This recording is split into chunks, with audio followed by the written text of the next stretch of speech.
Good morning. Good morning. Good morning.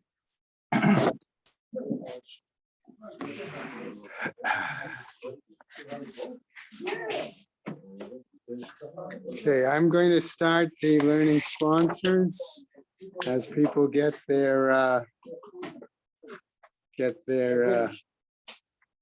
Seidala Derech. Okay, a reminder that at the end of the shiur, we want to just ask everybody just to stay an extra moment or two so that Avrami and anyone else can say Rabbanan Kaddish. Okay.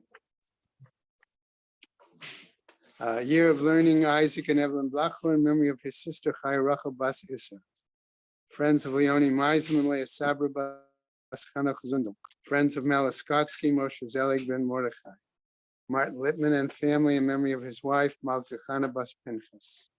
A month of learning Perry and Jill Meltzer in memory of his mother Malka Bas Baruch and his sister Golda Leah Bas David Halev.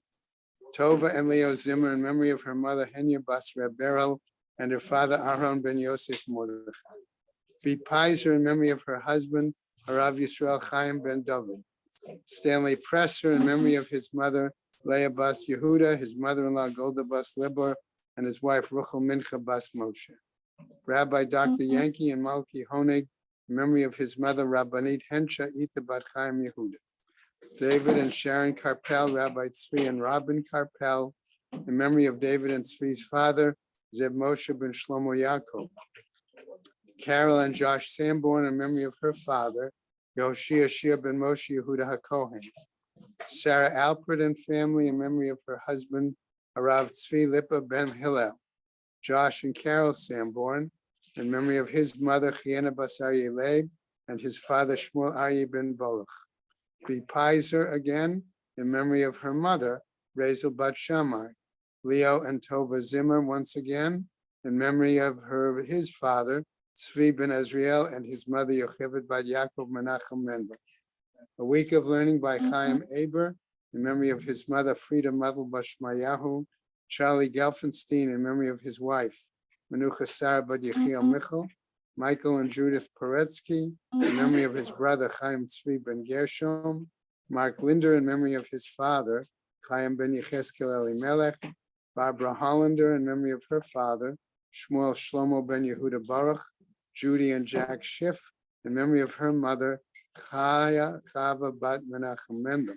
Today being the 22nd of February, there's a day of learning by Florence and Jay Levy in memory of her father, Menachem Mendel ben David. That's it. And Shamas have an aliyah, crank Rafia Velti Shir Shema Taliyah, Mechol B'nai Israel a good Gaben Shtia. Amen. Okay.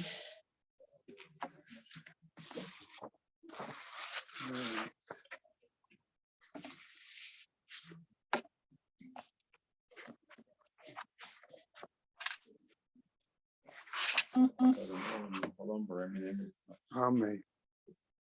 Okay, I did not want to continue further yesterday morning on the top of Lamed Amud Aleph, since as I've often shared, I don't feel comfortable without having prepared in advance. Okay, so I'm just going to go back very quickly to the bottom of Kaftet Amud Beis, right, to pick up, okay, and review, and then move us into the new and finish this sugya.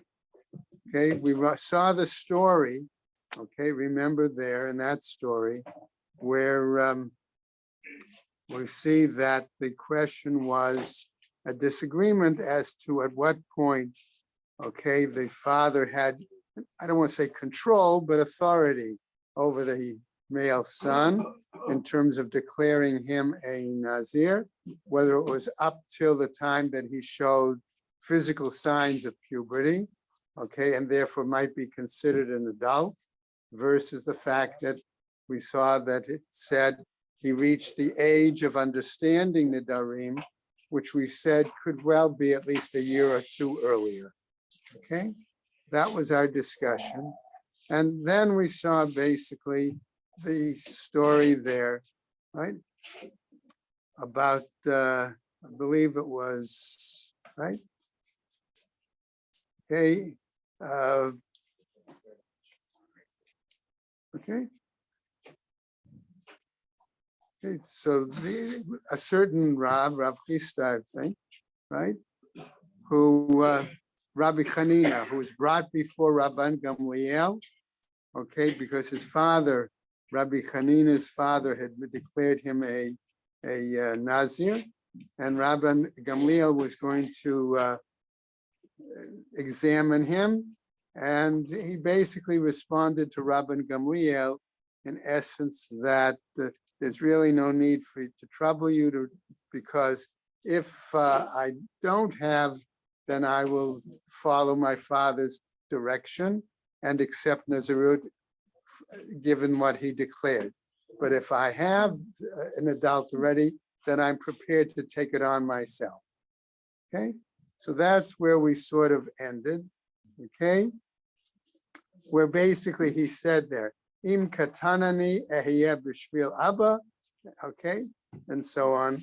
But prior to that, okay, and then the Gemara finished up the Amar ad sheyavi shtei serot v'im gadol ani, and if I'm an adult, ehiyeh b'shvil atzmi, I will do it for myself. And so on the top of Lamed, today's daf, we see, okay, the Gemara tells us, Habishute de Abu Kaim. Okay, the Gemara raises the point, but if isn't he still under the authority of his father? Okay, in that situation. Ela de Amar, aha b'shvil Abba ahe. But that's why he said, okay, that I will do it for my father. Okay, right? Because he still has the right to impose it upon me. B'shvil, okay, or ahe b'shvil atzmi.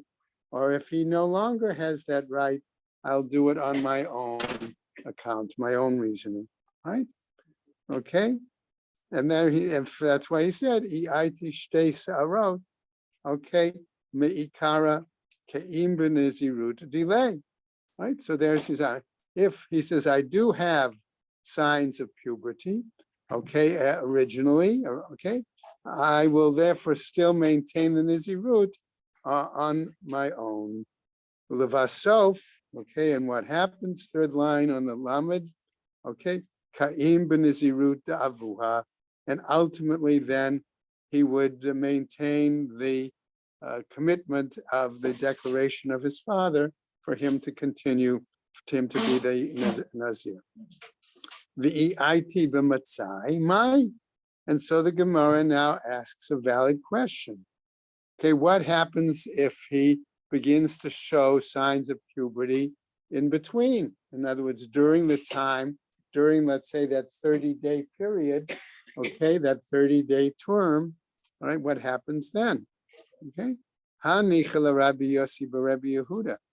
Okay, so the Gemara comes back and says, that's understandable regarding the explanation given by Rabbi Yossi b'Rabbi Yehuda, Da'amar ad sheyagia la'onat nedarim. Okay, that he was limited to the time period up till his understanding of nedarim, which we said was 11 or 12. Okay, at that point. Okay, and so therefore then he could, that would be the end. Ela Rebbe, but according to Rebbe's view, the Amar ad sheyavi shtei sa'arot, it says that he has to continue that Nazirut until he would be showing signs of puberty, in other words, some adulthood. My ikalamemma, what are we going to say? Okay, that would certainly be a lot longer time period, could be a lot longer time period, right? Amrei the Rebbe. So I would say to Rebbe the following, okay, perhaps. Leka tekantnata adiyativ delay viativ de abue. That maybe according to Rebbe's view, okay, in that case, what would happen? He would says the following, that there's no remedy for him except that he has to finish his own term of Nazirut first, and then go back and do a second term of Nazirut to fulfill the requirement of the father's declaration. Okay, and that's how we finish that particular sugya. Yes, Bob. I'm sorry, could you just remind me about the imposition of Nazirus? Right. So so we've seen all along, and this is a pretty long sugya, but the focus, you're right, in the sense that questioning that if it's the halacha l'Moshe Sinai, among the various aspects of that would be that the father could declare the son a Nazir. Okay, and in that case, there would be certain parameters. Okay, but we don't really question halacha l'Moshe Sinai. Okay, but we can discuss where is it applicable.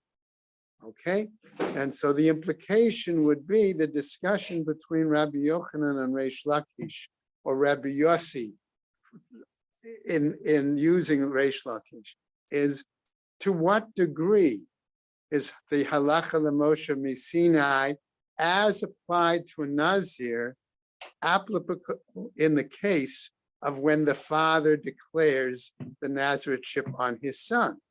Is it applicable because it's a halacha l'Moshe Sinai until he shows signs of adulthood, puberty? Or is it applicable until he's aware of what the value of the importance of vows are, because Nazirut is still a kind of vow. Okay, right? So that's how I would couch, okay, the sugya in that case. Yes, sir. At the end of it, he says, the Gemara says that he has to take on two. Okay, so the Gemara is telling us in that example, this is how I understood it. In the example with Rabbi Hanina, okay, that his father had declared him a Nazir, okay, and the question was brought to Rabban Gamliel, okay, all right, and he said to Rabban Gamliel, you really don't have to check me, because I will, if I don't have signs of maturity, I'll still take it on, because my father made the vow and I have, and I'm under his responsibility, his authority. Okay, if I do have signs of adulthood, Take it on myself. I'll take it on myself. Okay, so from the point of view of Rebbe's understanding, where he says that it is clearly part of the halacha l'Moshe Sinai regarding Nazirut, Rebbe's answer would be if he showed signs of adulthood in the middle of the term of Nazirut, of that 30-day term, what must he do?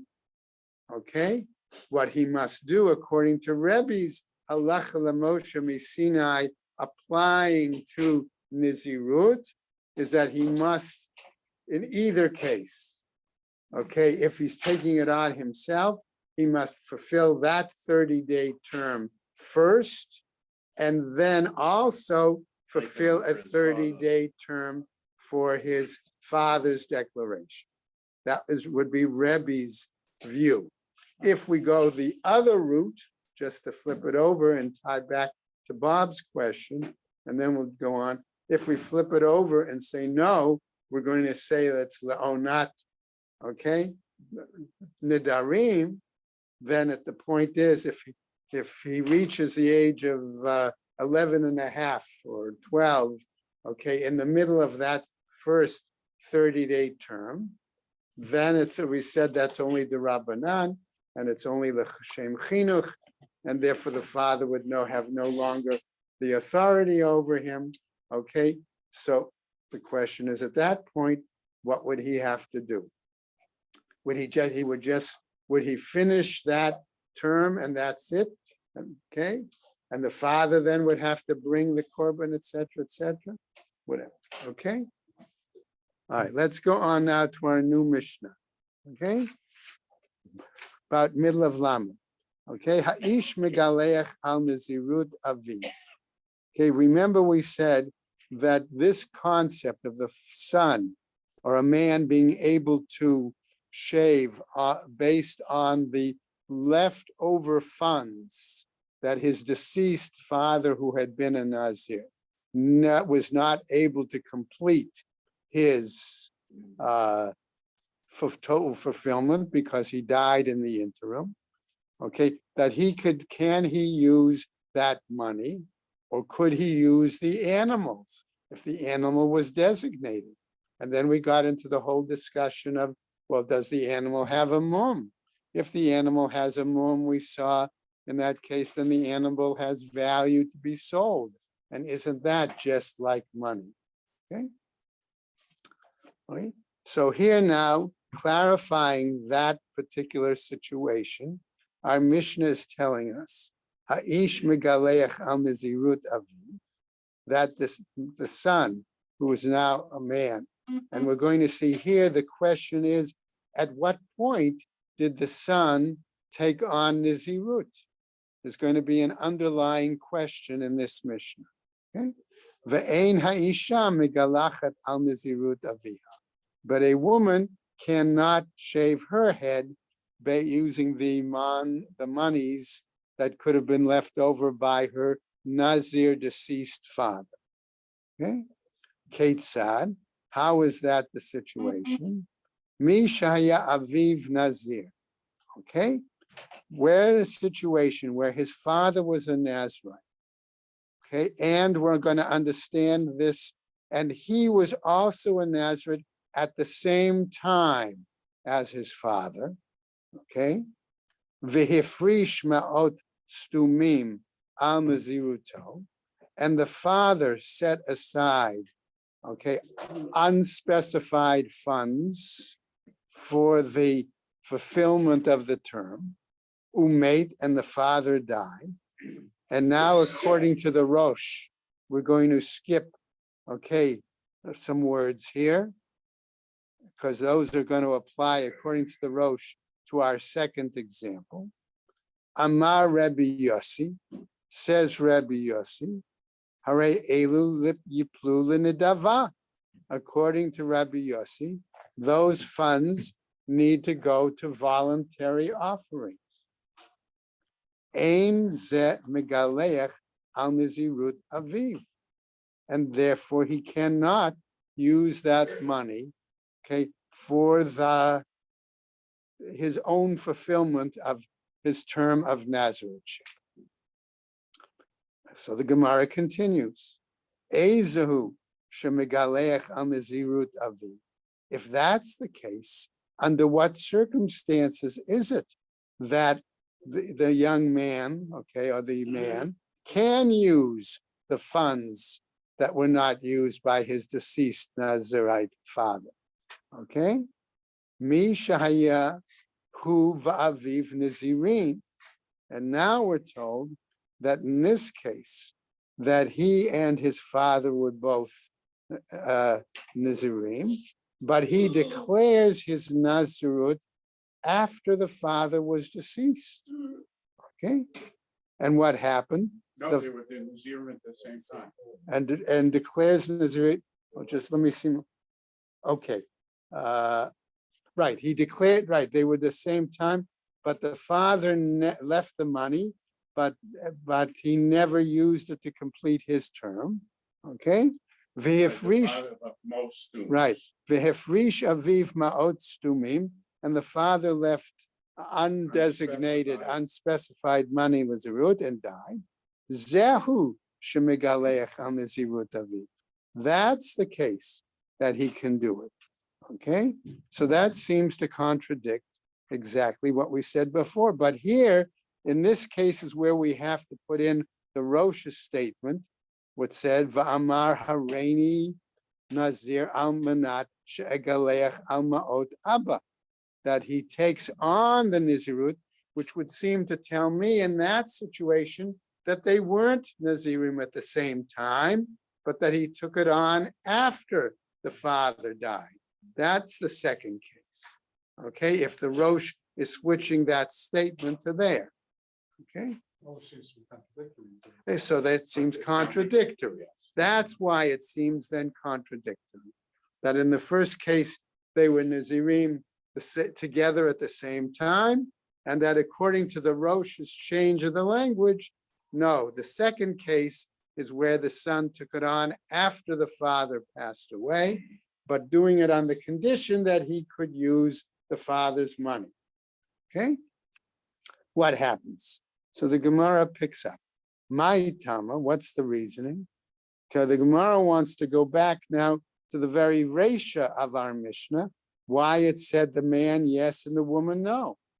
Okay? Amar Rabbi Yochanan, halacha hi benazir. According to Rabbi Yochanan, he's going to continue his standard view, namely that there is this halacha l'Moshe Sinai associated with Nazirut, and this too is part of that context, that the son could use that money. Okay? And therefore, I'm going to throw in here that it is not considered any aspect of inheritance. Okay? So what happens? Pshita, isn't that obvious, says the Gemara? My lamemra. So what are then you trying to tell us? The ben yoresh et avim. That maybe we say it's a situation that it is comparable to inheritance, that the son inherits his father, but lo, but a daughter does not inherit from her father. Lo tzricha. No, we do need to say this and spell it out from the beginning of our Mishnah. Why? Delete le elabat, because maybe there's a situation where there is only one heir and it's female. And she then should be the one exactly that should be the heir to whatever the money the father would have over. Mahu detem. So then what are you saying? Yoshin gmirinla. That would seem then to say that the heirs should naturally inherit it, regardless of what their gender is. Okay? And that therefore she should be able to get that money if we're saying that leftover Nazareth money is to be determined similar to any other inheritance. We go now to the top of the next Amud, right? Kamash Malan. It comes to teach us, however, halacha ibayalahu plige rabbanan ale, the Rabbi Yossi olo plige. Now, I want to point out that I had a little problem here in the following, okay? In that Art Scroll interpreted the term halacha here as referring to halacha l'Moshe Sinai, okay? And that's how it continued to discuss this. Koren did not determine halacha as halacha l'Moshe Sinai. They termed it as the halacha in general in regards to inheritance. Okay, so we have a little difference of pshat here in term between the two translations. Okay, now, okay, the implication seems to be as follows. Halacha, whether we call it the general law of inheritance, or we call it more so like Rabbi Yochanan's, the halacha l'Moshe Sinai, ibayalo. Maybe that's what we're questioning. Plige Rabbanan, all right? That's where their argument is to Rabbi Yossi. Rabbi Yochanan's argument with Rabbi Yossi would be based on that. Olo plige, or maybe we don't have an argument as to whether the halacha l'Moshe Sinai applies in this case.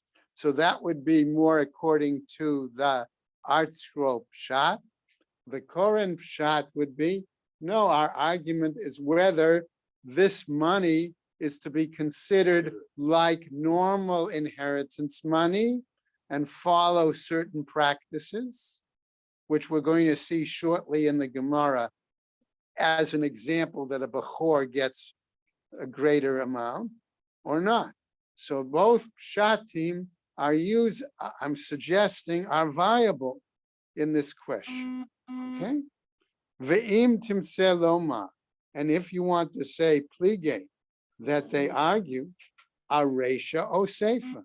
Do they argue about the earlier part of our Mishnah or the later part of our Mishnah? Okay, Tashma. Listen to the following Braita as follows. Okay, Ketzad amru ha'ish megaleach al nazirut aviv.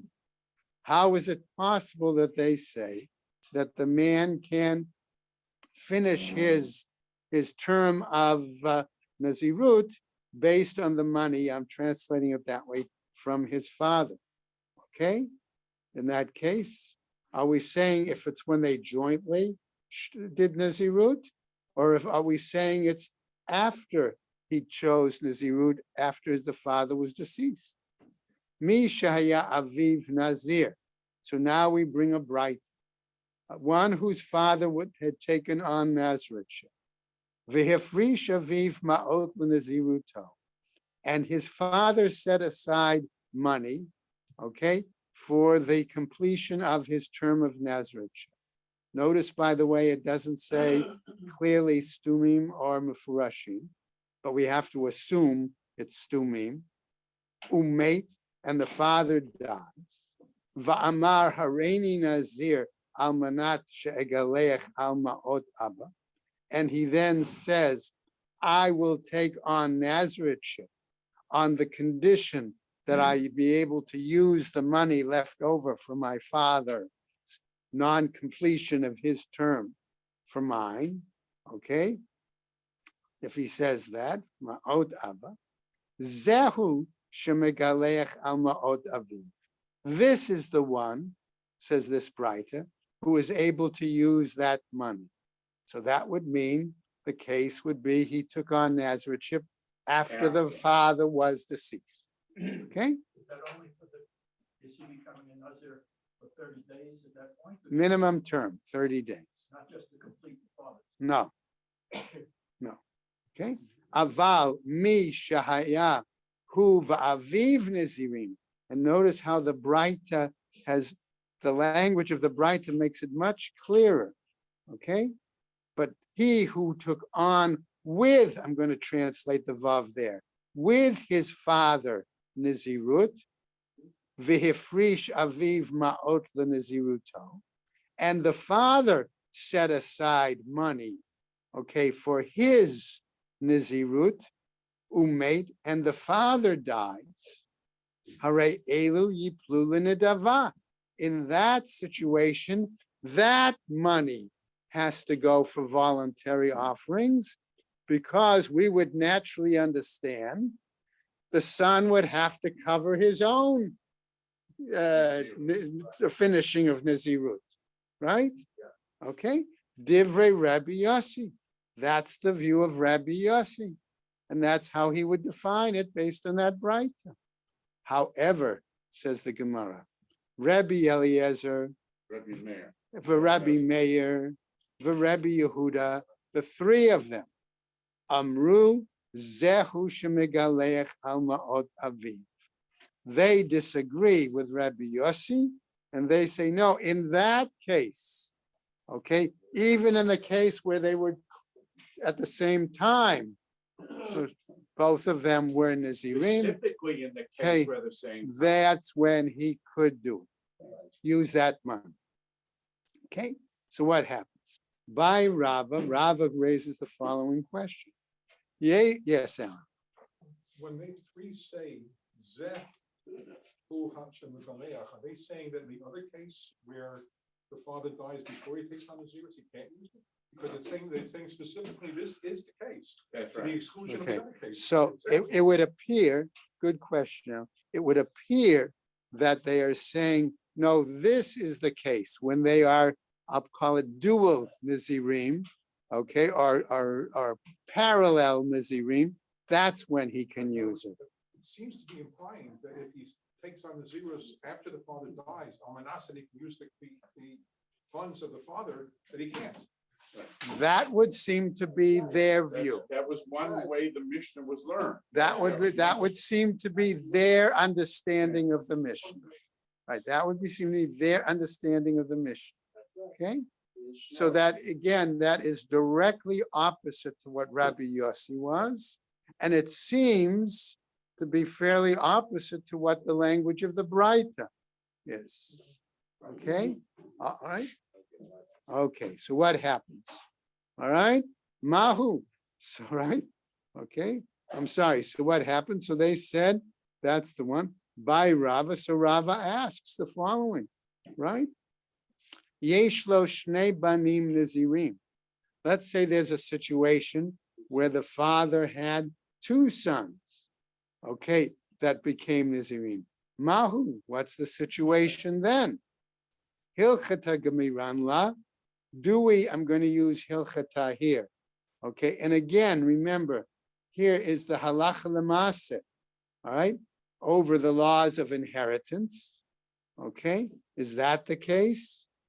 That we say that the halacha lemoshe misinai, that art scroll understood it, okay, takes greater precedence over the laws of inheritance, okay, in that situation. Kol de kadim galach, and whoever finishes his term of Nazarethship first gets to use the money, all right? O Dilma, okay, Yerusha Gamarinan la upal gahave. Or do we say no, that we follow in this case the general laws of inheritance, and in that case, then they have to split the money and each gets half to use towards his fulfillment of the term. Okay? All right? So by Rava, so Rava then further questions. Let's say Bachor upashut. Let's say regarding the two sons, one was a firstborn and one was ordinary. In other words, ordinary in the sense he was later on. Okay? What's the situation then? After all, there we have a very specific Torah mandated rule regarding the inheritance law. Okay? What happens? Hilchata gamiran la. So again, I could use my two pshatim, my art scroll pshat, saying that they were talking about halacha l'moshe misinai. Okay, and if that's the case, does that even overcome the Bechor rule in the Torah? Okay, or do I say like the Koran pshat, that do I say that still overcomes the general laws of inheritance? Okay, what's the situation? Vehilkach, okay, lo bai geluche lepum ma. Okay, so therefore we're saying here that it doesn't apply. Okay, that therefore we don't require that the hair cutting for that reason is based on what he takes. Odilma Yerushahi, or do we say here that it's part of the inheritance?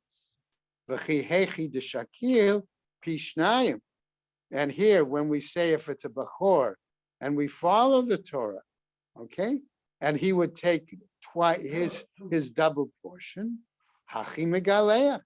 How then, okay, is it possible for him to use that money, okay, particularly the other son, to shave, okay? Right. But what happens if the man has? Whoa, three one sons? at a time, one at a time.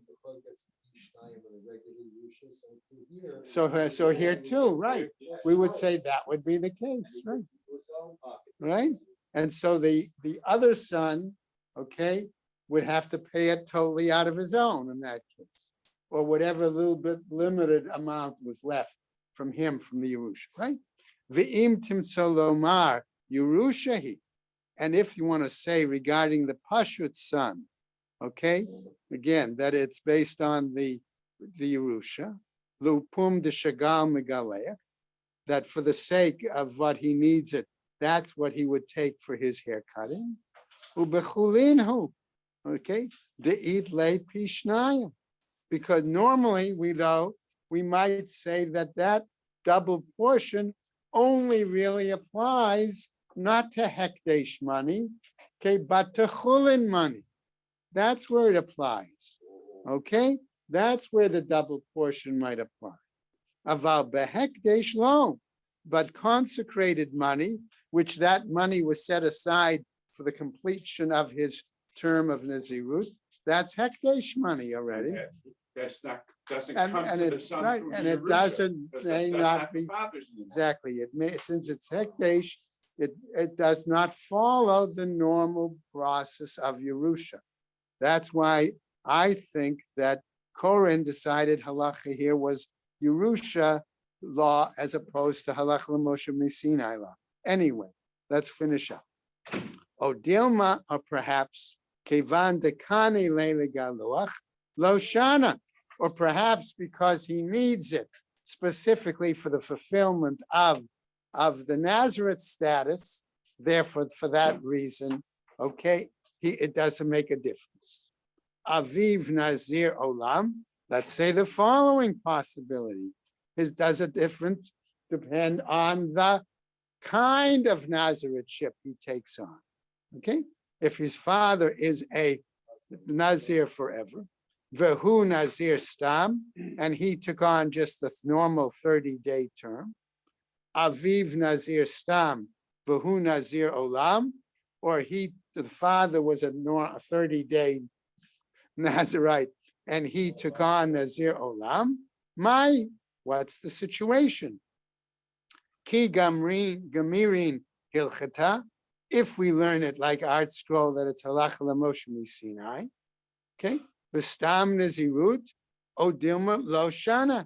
Are we talking about the 30-day term and therefore, or is there no difference? Or if I learn it like Koren and say, if we're learning it in regards to the laws of inheritance, vis-a-vis regular term versus otherwise, is there a difference or there's no difference? Ve'im timtze lomar hacha ide ve'ide nizirut tahara, or if you're going to say, in this case, both this one and this one, right, were a situation of a normal completion of nizirut, okay, right, as opposed to nizirut de tuma, okay, as opposed to that case, by Rav Ashi. Rav Ashi asks the following: Aviv Nazir Tameh Vahu Nazir Tahor. Or let's say it was a situation where the animals or the money was set aside, but the father had to do it and bring it because he became Tameh during his Nazirut and had to bring certain offerings then, and then resume his Nazirut after he completed that.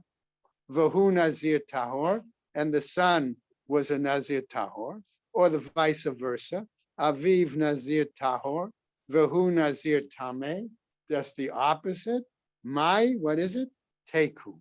We do not resolve that situation. And that's Hadrana Lach Misha Amar.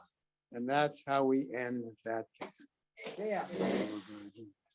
Right, now let's give those who would like to do Rabbanan Kaddish the opportunity to do so.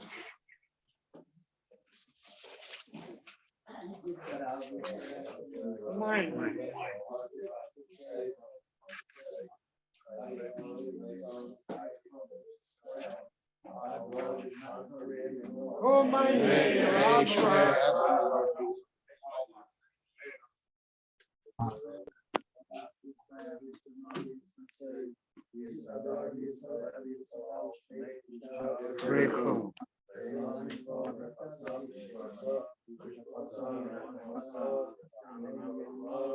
Amen.